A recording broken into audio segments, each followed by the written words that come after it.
I So, think Grandmama is up to something else. good morning. I'm Rose from Grandma Rose's Open Pantry, and today we're getting ready to make another recipe with Chex Mix. All I could find in my grocery store yesterday was family-sized boxes of the Chex Mix. So I got the corn and the rice, and I said, what in the world am I going to do with all of this Chex Mix? Well, I made this morning. This is sugar-free. Now, everything I'm doing is gluten-free, but this one is also sugar-free. And it's very good. Roy and I love it. We're used to using the natural sweeteners, but if you're not used to it's a little, it's not as good as your sugar. Today I'm going to make one with sugar, with brown sugar and corn syrup. But the one I made earlier this morning is sugar-free, and it's made with your brown monk fruit, brown swerve. And it's really, really good. And I'll give you the recipe for it. But just don't expect it to be like I'm fixing to make now. And this is called Praline Chex. Praline Chex Mix. But on the sugary stuff, we usually say that non-sugar sweeteners bring it to about 80 to 85% of what you're expecting from sugar. But if you can't use sugar, then if you're diabetic, if you're insulin resistant, if you're any of that, this is delicious. And because gluten-free too, or gluten-free. Well, and you're not used to having the sugar. So right. This is the substitute for your sugar, and you just learn to enjoy that flavor. But you also know that it's not as sweet, and it's not as good as what I'm fixing to. Not quite as good. And to a lot of people, the artificial sweeteners as you cook, they have a little bit of a different flavor. Yeah. Not just the sweetness, but they also have a different flavor. But about 80 to 85% is about as much as you're going to get in comparison to sugar in any kind of non-sweetened dish that we cook. And Rose and I, quite frankly, don't cook much of it with artificial sweeteners. We just do without sugar. But you can do it, and it's good. Like this is about 85%. The Chex that she did gluten-free and sugar-free, and they're good with a cup of coffee. Okay, in my pot, I'm halving this recipe this morning because I've already made this, and I'm just making this for family because Roy and I will eat this that I've made with the natural sweeteners. So I'm putting 1/4 of a cup of butter, or 1/4 of a half a stick of butter. Same thing, a half a stick is 1/4 of a cup. And I'm going to let it melt in my saucepan. Now to this, I'm going to add... If you can get it open. Good grief. Would you like some assistance? Mm-hmm. Rose. Yeah. Would you open it for me, baby? Well, let me say that I'll try. Wow. I was going to say I may have to run hot water over it. It's over here somewhere. It doesn't matter where it is. It's okay. All right. There we go. There you are. Okay, to this, I'm going to put 1/4 of a cup of corn syrup. Now, always remember, your Karo brand does not have high fructose corn syrup in it. Good. So, okay, I'm melting this. All right, to this butter, I'm going to add 1/4 cup of packed brown sugar. I'm going to stir that up real good. I may have to get my whisk out. And to that, I'm going to add 1/4 cup of corn syrup. Some more sugar. Yeah. Now, I sprayed my little thing with nonstick spray so it would come out really well. So we're just going to let this, I'm going to turn it down a little bit. I wanted to get my butter melted, so I turned it up. All right. We're going to let this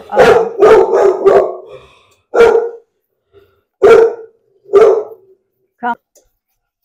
Okay. All right, we're going to let this come to a boil. And when it comes to boil, we're going to add some vanilla and some baking soda. And I've already got my pan prepared here. I just coated it really well with butter. And right here, I've got, over here, honey, on this table, I've got 3 cups of corn Chex and 2 cups of rice Chex and about a cup and a half of pecans. And I've already roasted my pecans. Okay, roasted pecans. All right, if you can see this, honey, it's already coming to a boil. All right. See how it looks? Looks good. All right. I'm going to let it cook 1 minute. Just 1 minute. Okay. Then I'm going to add my vanilla and my baking soda. And I have my oven set on 250 degrees. And I'm going to leave it in there for about 30-45 minutes. And every 15 minutes, I'm going to stir it to make sure all of my corn Chex and everything is well coated. Okay. A minute is not very long when you're cooking something like this. Okay. It's already 20 seconds to go. So I'm fixing to turn this off in just a second. I'm going to go ahead and put my vanilla in. And that's about a teaspoon of vanilla. You hear that? I love it. Oh, it smells so good. One. All right, I'm going to turn my burner off. All right, I want you to watch this. If you've never done this, see how that foams up? I love it. What was that you put in there? Baking soda. Okay. A 1/4 teaspoon of baking soda. Now I'm going to put my Chex Mix in there. Now you can use Crispets. You can use whatever Chex Mix you want. If you're not gluten-free, you can use wheat. You can use wheat stuff. Yeah. Like pretzels. Yes, you can use if you pretzels. want to, broken pretzels will work. Okay. Let me get my baking soda stirred up really well in here. Look at that. Oh, look at that. Ooh. It looks good. I know. Now, your artificial sweeteners will not do this. They do not cook like brown sugar does. They just don't.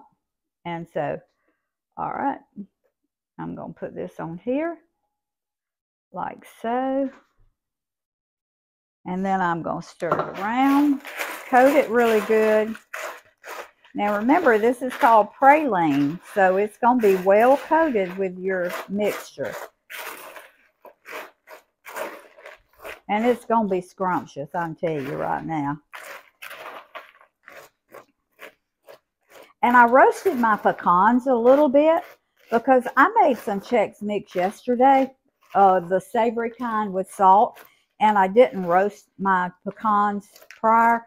But I roasted them about probably 4 minutes this morning in the oven because they didn't get quite roasted enough yesterday. So, and I wanted them to really be roasted today. Now, if you double this recipe, you're going to have to use a lot bigger pan. But I only wanted a little bit for family or friends when they come in. So I'm not doing a whole big pan. And I can always do more because believe me, I got more Chex Mix over there.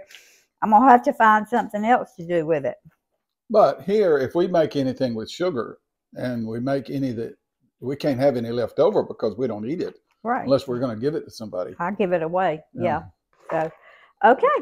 I'm fixing to put this in the oven.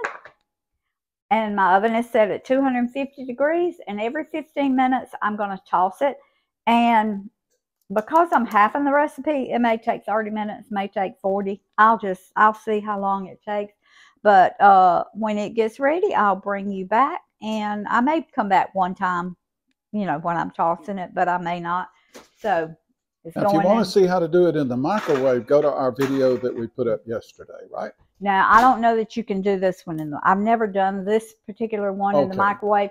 I don't know that it would dry out and your praline would do like it does in the oven. I'm not sure. So, well, scratch that. That's just something you would have to try on your own. But, and I may try it later, but but I wasn't going to do it today. So, but we'll be back in just a little bit as soon as we check on these.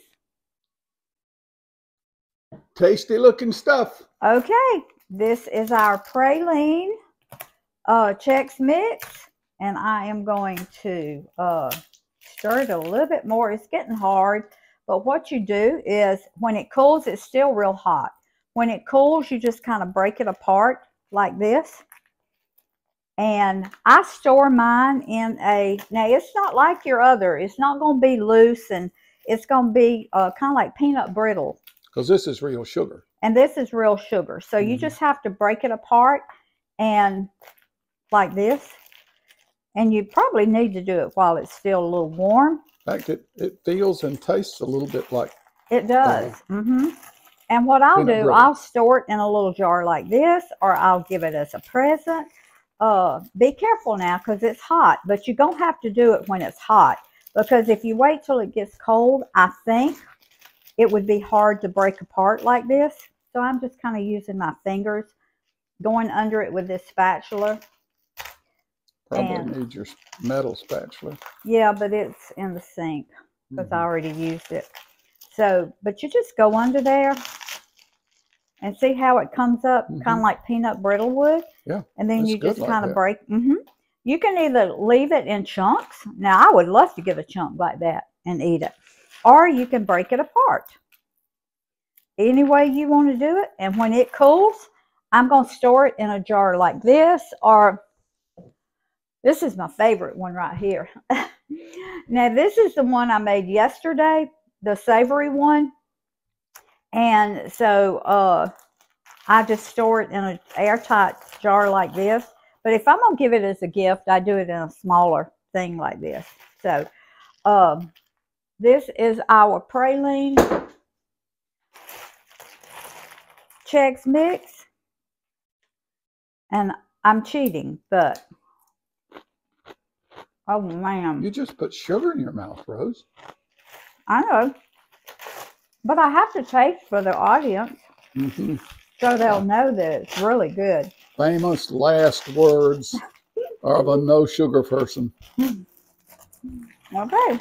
As you can see, it's getting harder. So make sure that you get it up before it gets hard. It'll come up. And probably I didn't put enough butter on it. And another parchment paper. If you do this with parchment paper, it will not stick to the pan like this did. Even though I buttered it, always use parchment paper. That's a mistake I just made. So, and I knew to use parchment paper. So, I'm going to store it in my little jar here. And when family comes or whatever, I'm going to have a snack ready for them. Thank y'all for joining me this morning. I hope y'all try this because it's really delicious. And a good snack, just a good gift. So hit that little notification bell, share this video, and remember, family, food feeds the family, family feeds the heart, God feeds the soul. Love y'all, and I'll see y'all next time.